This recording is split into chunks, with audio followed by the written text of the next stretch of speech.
The length of single and double bond? नहीं, actually CO2 बड़ा special सा bond है। CO2 का एक तो स्ट्रक्चर होता है ये, और वैसे बड़ा रेयर है, लेकिन अगर आप CO2 में देखें ना, तो डबल बॉन्ड से कुछ शॉर्ट बॉन्ड पाए जाते हैं। कहने को तो आप भी स्ट्रक्चर बना लीजिए, तो इनका भी आप वेटेड एवरेज लेंगे तो एग्जैक्टली आपको ऐसा लगेगा ऐसे bond order is 2, but actually the bonds are slightly shorter than double bonds. This is the practical observation of CO2. तो the length of CO and CO2 is in between that of single double. This is false. Is it resonance stabilized? Yes, this is true. So true and false. Assertion is true, reason is false. C is the answer? Yes, C is the answer. Which of the following molecules do not have hybridization? Drago's rule.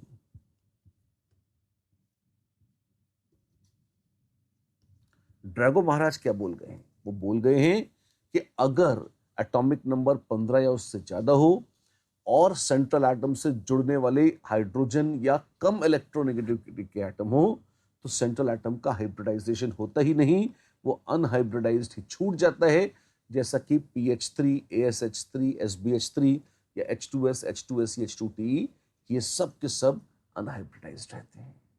Fact है, रखना पड़ता है। The correct order of strengths of back bonding and Lewis acid strengths of BX3 respectively is. Lewis acid strengths की अगर आप बात करते हो BF3, BCl3, BBr3, तो ये पाया जाता है कि BF3 अच्छा है, और उससे अच्छा होता है BCl3, उससे भी अच्छा होता है BBr3। क्यों? ये तो सही है, पर बैक बॉन्डिंग BF3 में होती है ज्यादा। बैक बॉन्डिंग BF3 में ज्यादा होती है। क्यों?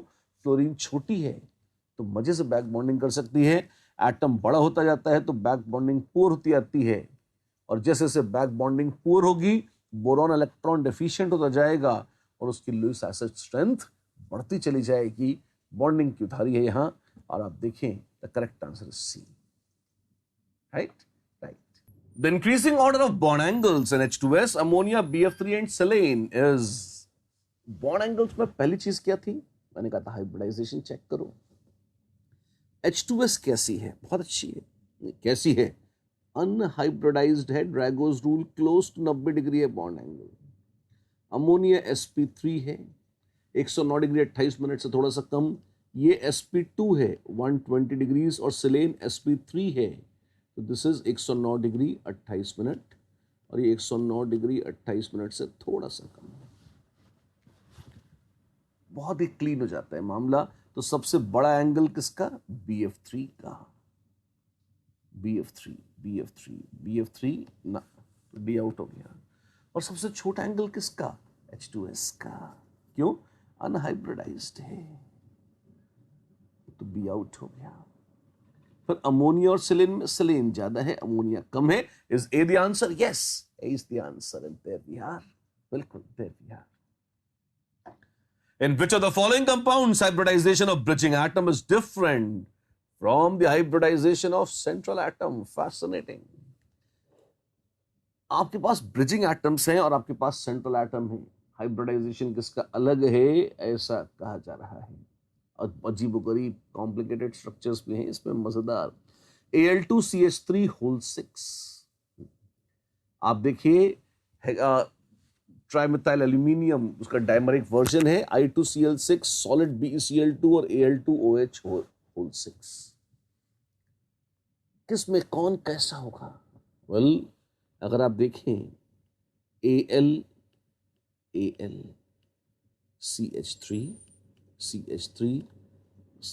CH3 और यहां पर दो मिथाइल ग्रुप ब्रिजिंग ग्रुप्स के रूप में रहते हैं। 3 सेंटर 2 इलेक्ट्रॉन बॉन्ड रहते हैं उसमें, चित्र विचित्र जो भी है। पर एवरेज हाइब्रिडाइजेशन एल्यूमिनियम का भी कैसा है? sp3। और एवरेज कार्बन भी है कैसा? sp3। तो डिफरेंट नहीं है, सेम ही लग रहा है। हाँ, तो फिर ये तो आंसर नहीं है। Al2OH होल 6 भी मिलता जुलता ही है, बस इसमें Me के स्थान पर OH ग्रुप आ जाएगा। That also is quite similar ना। I2Cl6 आओ देखते हैं। I2Cl6 ये ऐसा है, इसमें गौर करिए। बहुत मजेदार बात जो है वो ये कि ये आयोडीन जो है ये है sp3d2 और दो दो लोन पेयर होने के कारण ये स्क्वायर प्लेनार कॉन्फ़िगरेशन में आ गया है, पर हाइब्रिडाइजेशन sp3d2 है इसका। और क्लोरीन सिंपल sp3 है, sp3d2 तो हो ही नहीं सकता। तो ब्रिजिंग एटम sp3 है और सेंट्रल एटम sp3d2 है। क्या ये फर्क है? हाँ, this is different. Is I2Cl6 an answer? Yes, it is an answer. BeCl2 की बात नहीं करी तुमने, आप चाहें तो BeCl2 देख लें, लेकिन that is not useful any more, कोई फर्क नहीं पड़ता उससे। फिर भी बता दो स्ट्रक्चर, बताता हूं, देखिए ऐसे चेन्स BE BE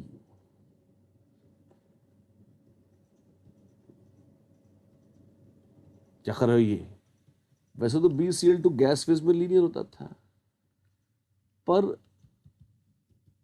ऐसा हो जाता है।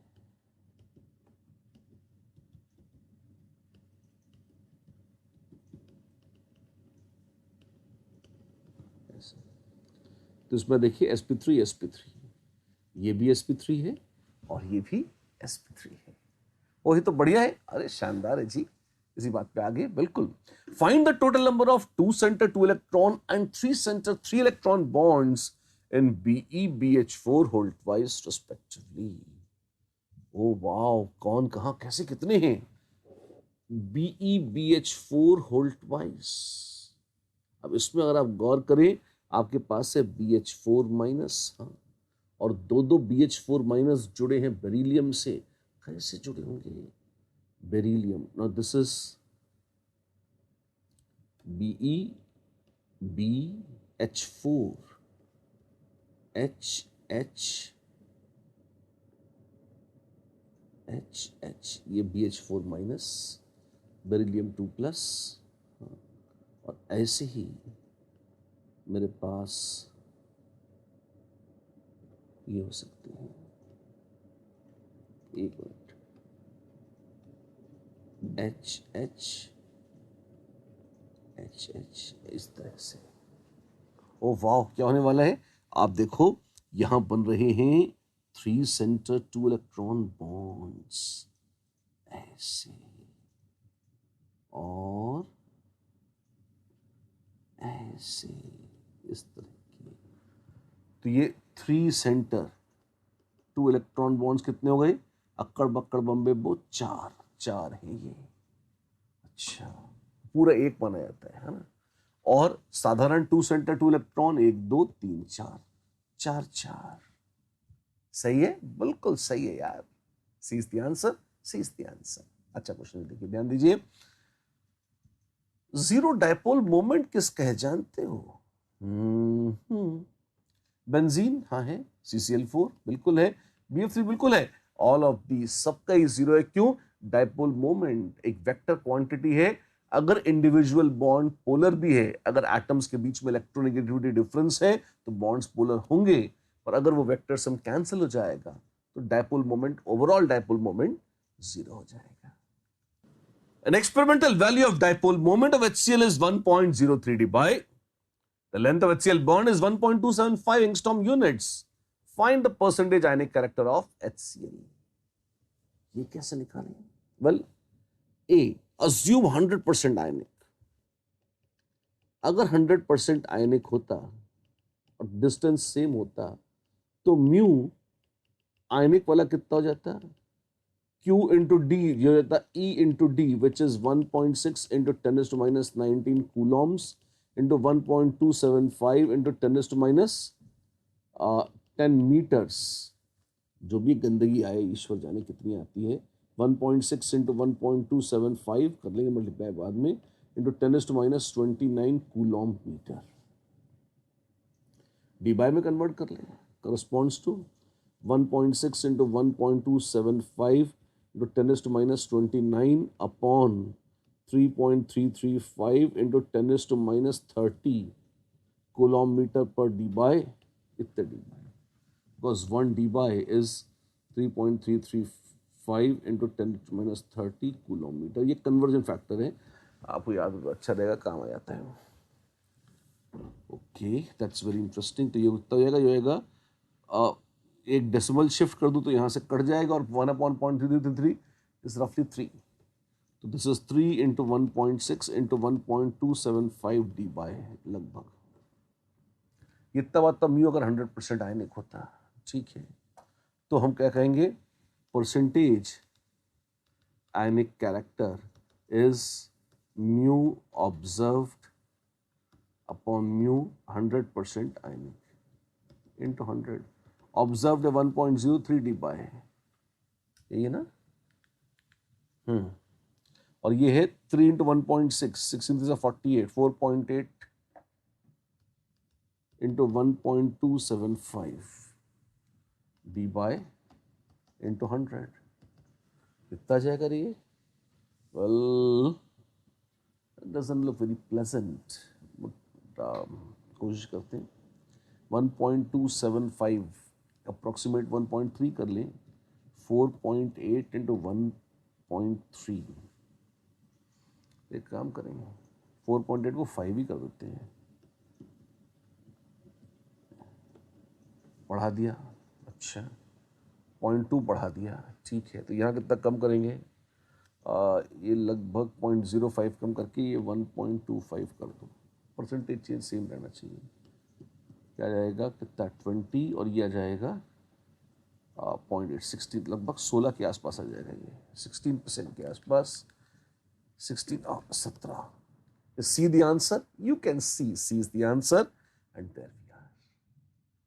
सही तो क्या तुमने 21 भी पास में है, एक बार चेक कर लो, फिर कैलकुलेशन चेक करने में क्या जाता है ना। यहाँ तक तो बिल्कुल एक्यूरेट है, थोड़ा अप्रोक्सीमेशन इधर कर रहे थे अपन, और वो भी कोई इतना बहुत बड़ा या गंदा वाला अप्रोक्सीमेशन नहीं है ना। तो जी सकते हैं हम, चलेगा चलेगा। I think we are good, perfectly good.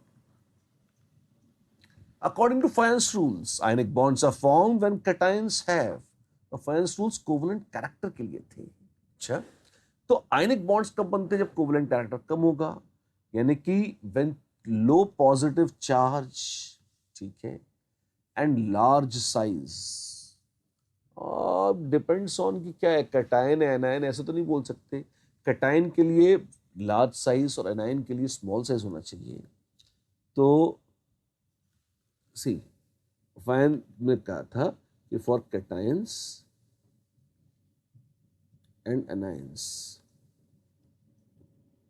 High charge या high charge implies less ionic character या more covalent character, और स्मॉल साइज, और यहाँ बिग साइज का मतलब था लेस आयनिक कैरेक्टर या मोर कोवलेंट कैरेक्टर। ये फैंस रूल्स हैं समरी के फॉर्म में, ये हुए, ठीक है। इसका उल्टा होना चाहिए, अगर आपको आयनिक कैरेक्टर ज्यादा करना है तो चार्ज लो होना चाहिए, low positive charge, large size of positive charge, ठीक है। And anions have small size, बिल्कुल। तो ये क्या होगा, ये आयनिक होंगे, अच्छे से होंगे। D is the best answer, it is. Identify the correct order of solubility in aqueous medium. Sulphates की सॉल्युबिलिटी अगर आप देखेंगे डाउन द ग्रुप कम हो जाती है, तो beryllium, magnesium, calcium, strontium, barium, radium कम होता जाएगा। A is the answer, yes, A is the answer. Beryllium और मैग्नीशियम सल्फेट हाईली सॉल्युबल है पानी में, कैल्शियम कुछ कुछ घुलता है और बेरियम बिल्कुल भी नहीं खुलता। कुछ गलत है क्या? क्या during N2+ formation 1 electron is remove from bonding MO, सच है। और O2+ में एंटी बॉन्डिंग से निकलता है, ये भी सच है। तो याद हो गए यार, इतनी बार कर चुके हैं इस तरह के क्वेश्चंस को। O2- फॉर्मेशन में 1 electron is added to bonding MO। Bonding anti bonding अमो ना, ये फॉल्स है। And N2 minus anti bonding, ये ट्रू है। गलत को चुनना था, हम सी को चुन लेते हैं। कैसे? एमओ थ्योरी में N2 और O2 के एमओ कॉन्फ़िगरेशंस आप रट लीजिए, एकदम हमेशा काम आती हैं। उसी में इलेक्ट्रॉन घटाते बढ़ाते रहेगा, आपको दिख जाएगा कहां पर क्या हो रहा है। Which property is not due to hydrogen bonding? A. High boiling point of water, होता है H बॉन्डिंग के कारण। हाई विस्कोसिटी ऑफ ग्लिसरॉल, वो भी H बॉन्डिंग से होती है। Solubility of ammonia in water, वो भी H बॉन्डिंग से ही है। Polar nature of halogen acid, H bonding करे या ना करे, हैलोजन एसिड्स पोलर तो अपनी खुद की इलेक्ट्रोनेगेटिविटी के कारण है ना। That D is not due to hydrogen bonding, right. चलिए, ढेर सारी बातें करी बच्चों हमने और खूब जम के किए रिवीजन के क्वेश्चंस, लेकिन आज के लिए बच्चों बस इतना काफी है। क्यों? अरे अभी तो और मुलाकातें बाकी हैं, फिर मिलेंगे अगली बार।